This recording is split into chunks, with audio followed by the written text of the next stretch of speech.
To Kill a Mockingbird by Harper Lee, a symbolic drama set in southern Alabama in the early 1930s.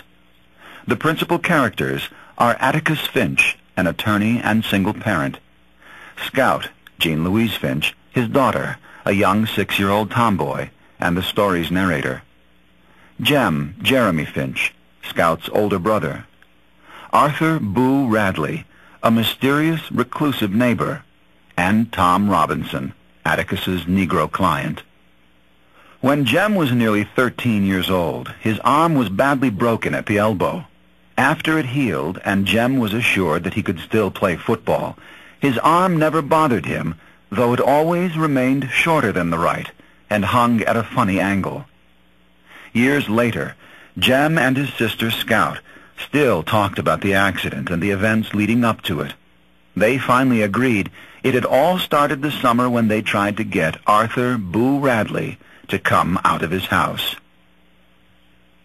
Jem and Scout lived in Macomb, Alabama, a drowsy, isolated town where everyone knew everyone.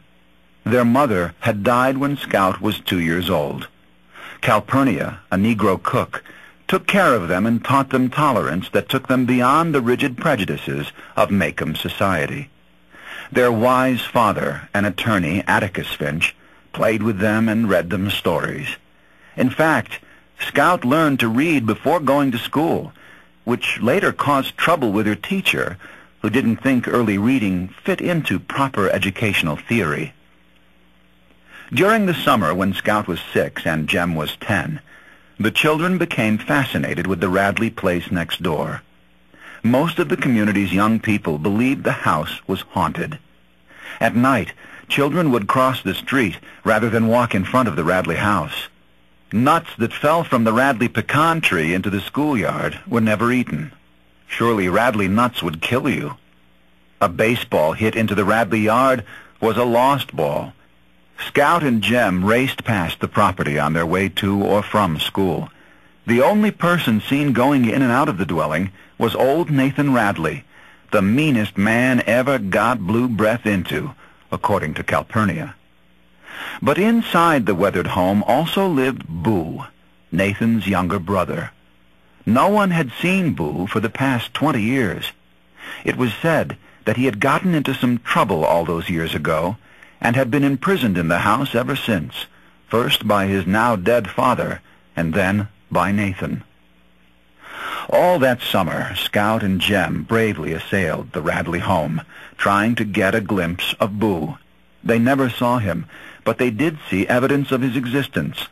On one occasion, Jem's torn pants, lost on a wire fence while escaping from the Radley yard, were returned to him mended. Another night, when a fire forced the Finches out of their house, Scout, shivering in the cold, found a blanket suddenly thrust around her shoulders. "We'd better keep the blanket to ourselves," Atticus gently said. "Someday, maybe, Scout can thank him for covering her up." "Thank who?" Scout asked. "Boo Radley," replied her father. "You were so busy looking at the fire, you didn't know it when he put the blanket around you." Atticus finally ordered his 2 children to stop harassing Arthur. What Mr. Radley did was his own business. If he wanted to come out, he would. If he wanted to stay inside his own house, he had the right to stay inside, free from the attention of inquisitive children. Through the next fall and winter, objects began to mysteriously appear in the knothole of a tree on the corner of the Radley property. Gum, then twine, a carved soap sculpture, Indian head pennies, and other treasures, gifts clearly intended for Scout and Jem. Boo became even more of a puzzle.